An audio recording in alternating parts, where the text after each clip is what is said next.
Well, without further ado, I have been trying to get to watching content this entire conference, last 2 days, but this time, when I shake hands, I'm actually going to walk down the steps and sit in this seat right here. So I'd like to introduce you to Isaac Bennett, our resident OpCo acquisitions expert, coming out here, first time at Best Ever Conference.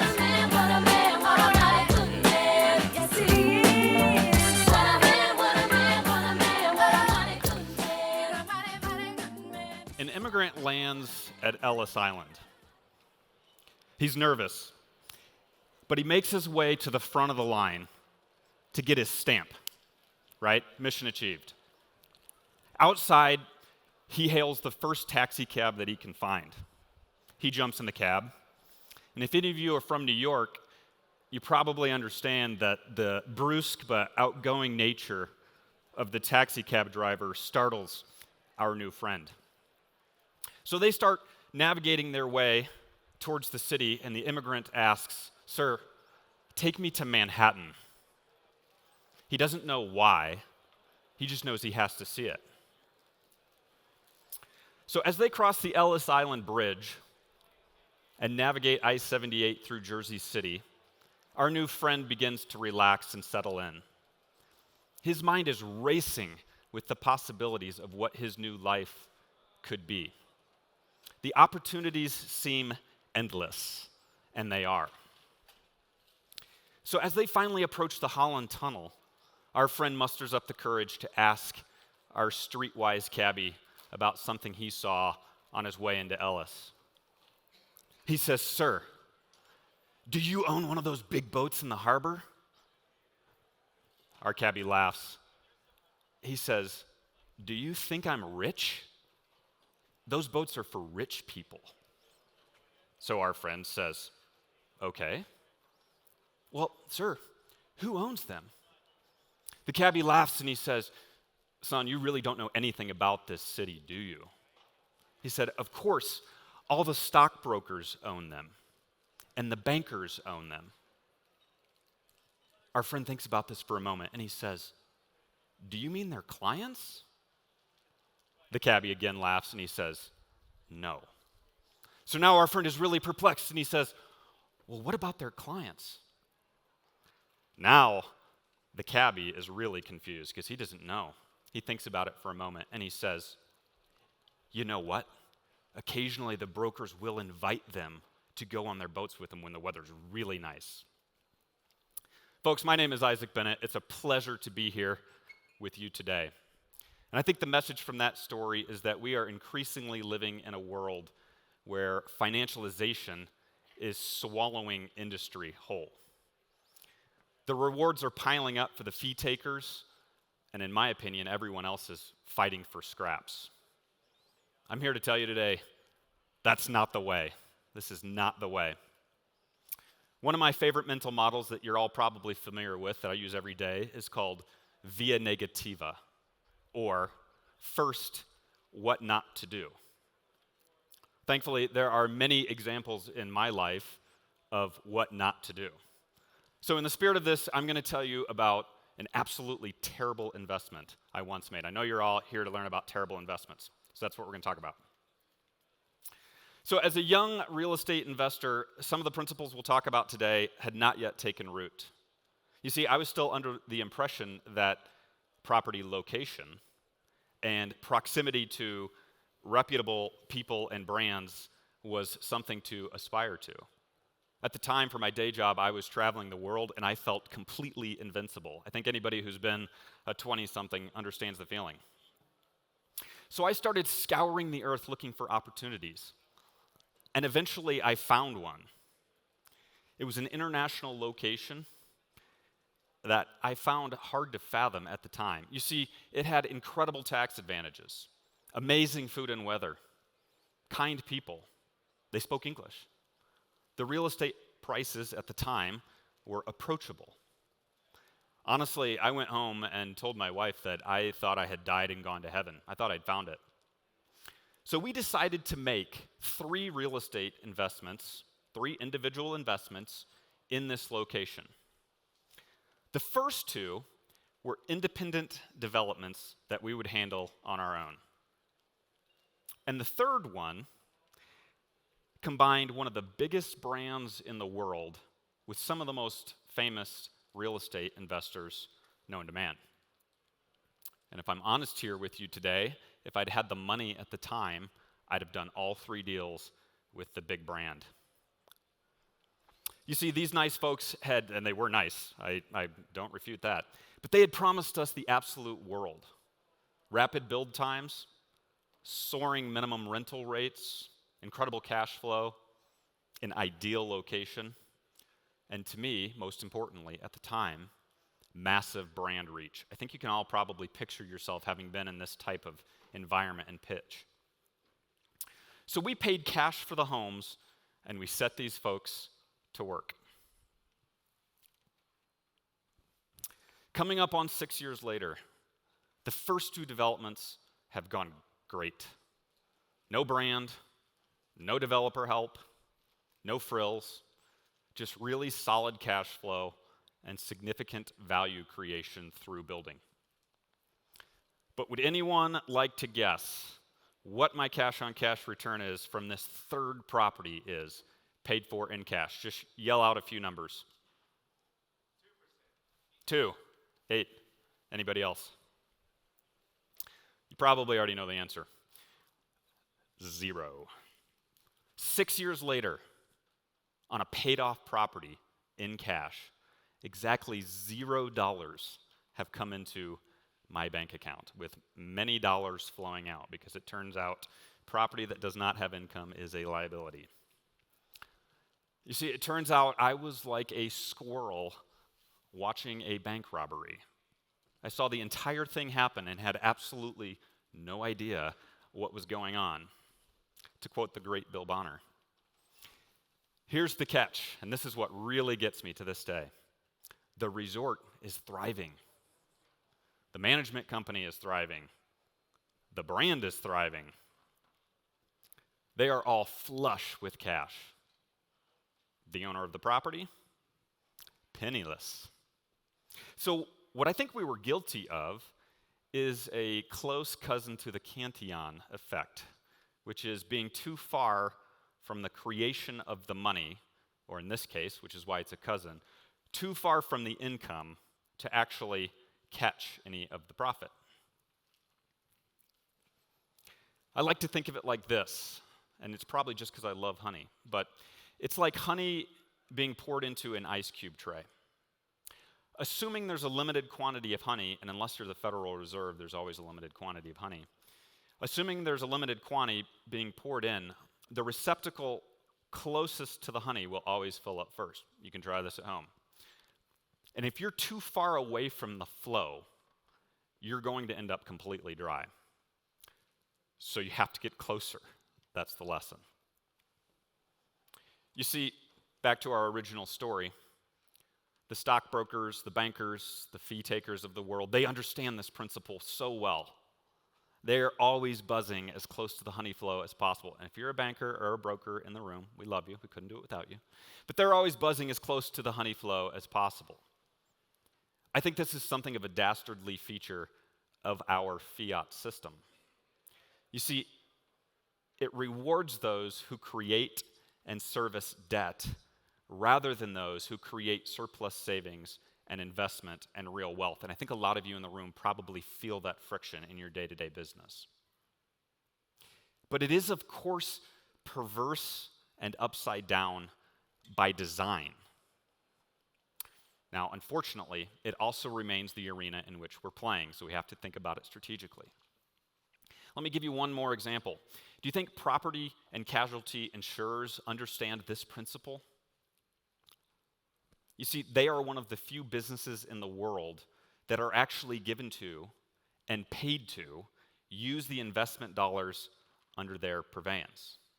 In other words, they are the first receptacle for the honey. Did you know that P&C insurers actually view natural disasters as an opportunity to increase their premiums and therefore justify higher margins? What a phenomenal business. Your greatest risk as a business gets realized, like the Palisades fire. And the long-term net effect is higher margins. Now, of course, We can't all be bankers, stockbrokers, or P&C insurers because we wouldn't want to flood the yacht builders with too many orders at once.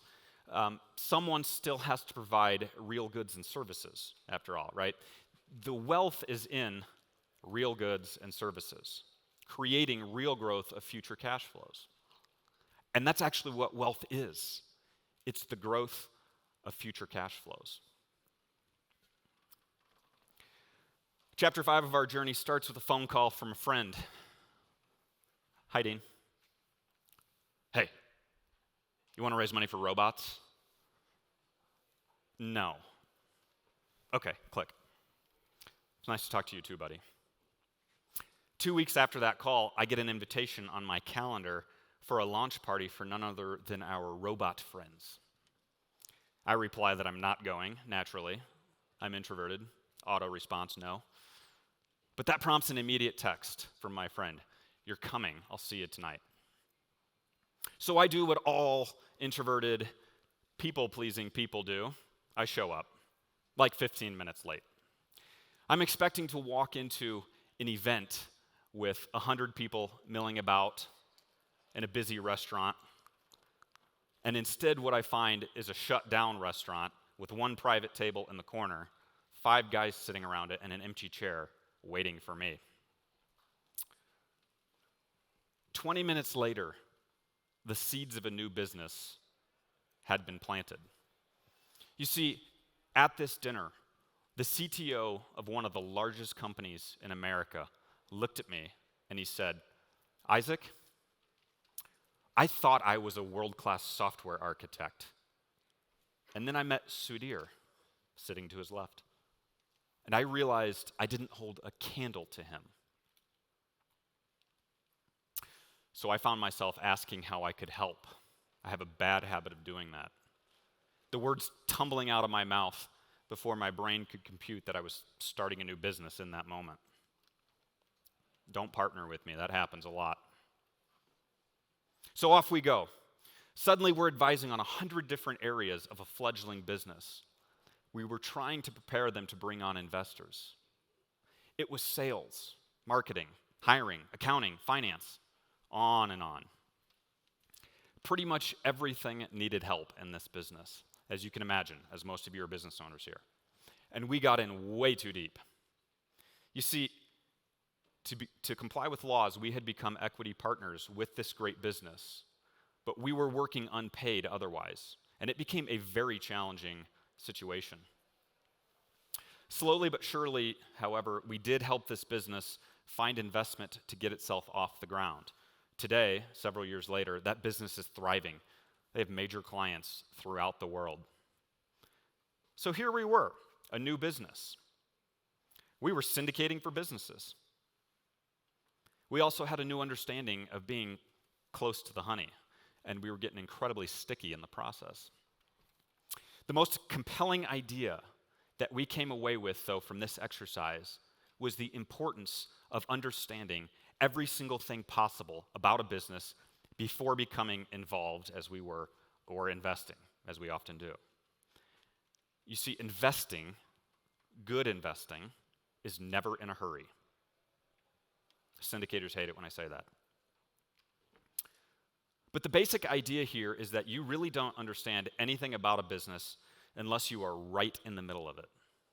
The reality of the complexity of a business is dramatically greater than the perception of an outsider. And we have found this to be true in every single case. So that means that a crystal clear understanding of your objective as an investor or syndicator must be had no matter what the position you're taking. Never underestimate the complexity. So if you're sitting here today and you're thinking, syndicating a business sounds like a due diligence nightmare, you're absolutely correct. You see, each and every business is completely different, and the diligence is unique for each. So here are some of the questions that we consider just to get started. First and foremost, how well do we understand this business? And no matter how well we think we understand it going in, we realize we have overestimated our understanding beforehand every time. Next is, what value are we bringing to it as a partner? Does this business have any sort of enduring moat? be it IP, know-how, trade secrets, manufacturing prowess, efficiencies, anything? Can the customers or clients of this business easily replace their goods or services if the business fails? There's a lot of secrets in that one. How diverse is their customer base? Does this business have Lindy effects working in its favor or potentially against it? Does this business have direct use for investor funds coming in the door, or is this more of a partial exit for the founder? This one will hit close to home. How does inflation affect the pricing of this business? And more importantly, how does inflation affect the associated cost or inputs of the business? I think any real estate syndicator understands that principle really well. Does the brand have any actual goodwill? I'm pretty obsessed with this point because I think very few brands actually have goodwill, no matter what their balance sheet says. Is this business anti-fragile? As in, does it get better and gain market share during hard times? Does the owner have the financial wherewithal to support this business if the tides turn? Does the owner have impenetrable commitment to seeing this through to the very end, whether it succeeds or fails? And a hint, every owner says that they have that, and many don't. Is this business capital efficient? We could talk all day about that point. Does this business have the durability to be around in 5 generations? That's 100 years. That filter alone will eliminate most businesses from this search. You see, there's almost no end to the amount of surprises you'll find when you engage at this level. And if you want to consider starting this kind of business, you should first commit to becoming world-class at due diligence. Now, we've spent most of this chat discussing difficult things, and that is with specific intent. My opinion is that this broader industry is littered with people selling courses or masterminds where the truth is secondary to collecting your membership fee. I believe that the reality is you should expect constant headwinds in every business venture, no matter how you're approaching it. But if you're blessed to have a tailwind at any point, you observe it and accept it with gratitude and then expect it to stop. To paraphrase Rudyard Kipling, he says, if you can meet with triumph and disaster and treat those two imposters just the same, yours is the earth and everything in it. But would you believe me at this point if I told you that I'm actually a raging optimist? I have a partner or two in the crowd, and they can probably confirm, yes, I am too optimistic all the time. All of these heartaches are going somewhere. So I want to fast forward a year from our party invitation, and we're in the middle of another business syndication. This one has even stronger startup vibes than the robots. The financial needs are everywhere. But this is an interesting company. They have great IP. They have an enduring moat. They have incredible demand for their product, such that it's already sold before they can even produce it. They have a clearly differentiated offering. The competition is horribly inferior. There's massive 10-figure upside in the business. They have huge margins. They're incredibly capital efficient. And they have, most importantly, incredible founders with everything on the line. So here we are. We're consulting and capital raising in the middle of this startup, trying to stay within our swim lanes. And an opportunity arises. You see, they need capital specifically and quickly. And we are exactly where we need to be. One of our sister entities has the opportunity to fill the need and gain a stake in this great business at an incredible valuation. Today, that stake that was purchased is probably worth 25 to 30 times what was paid for it. And the upside is well over 100x. It's conceivable that that investment is a life-changing opportunity for everybody involved, every single person involved. You see, this was the direct result of having our proverbial tray in exactly the right spot at the right time. And this does not happen by accident. It happens by pouring out consistently over a long period of time to know exactly what you're looking for. And then you have to be completely prepared to swing when the opportunity is right. And I think that takes more than just proximity. That takes propinquity with the business and the people involved. Now, there is a highly specific reason to be in this business. The opportunity is completely endless. There are literally 33 million businesses in the United States alone, and a huge percentage of them could use help in this manner. If you decide to pursue this, you'll be amazed at the opportunities that find you. There's also basically no competition unless I'm creating some today, which, come on, let's do it. But you have everything from startups to businesses beginning commercialization to mature companies that could have an interest in a syndicated investor model, whether they know it or not, and they probably don't know it. You see, we've never spent a penny on marketing, and we never plan to. This is the first time I've ever talked about it publicly. We take 1 to 2 deals per year, and that's more than enough for us. Now, this is critical.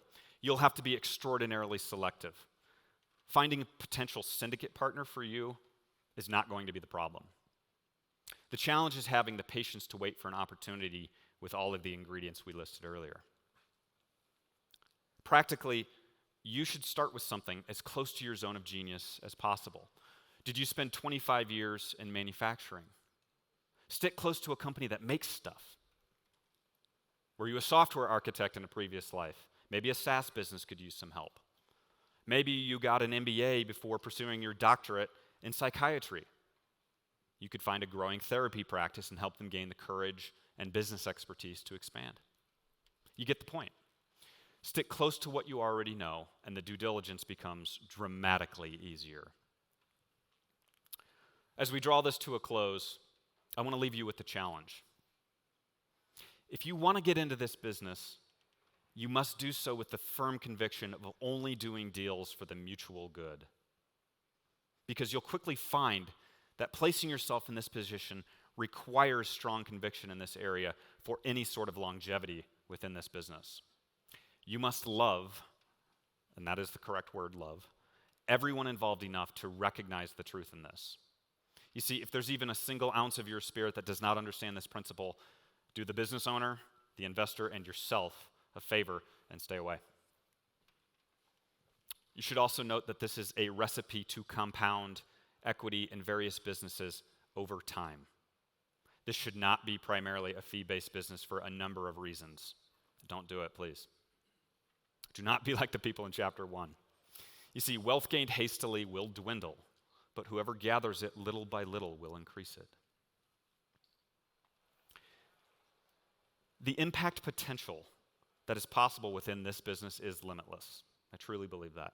Our little firm has partnered with a group providing next-generation fire equipment to help prevent the next version of the Palisades fire.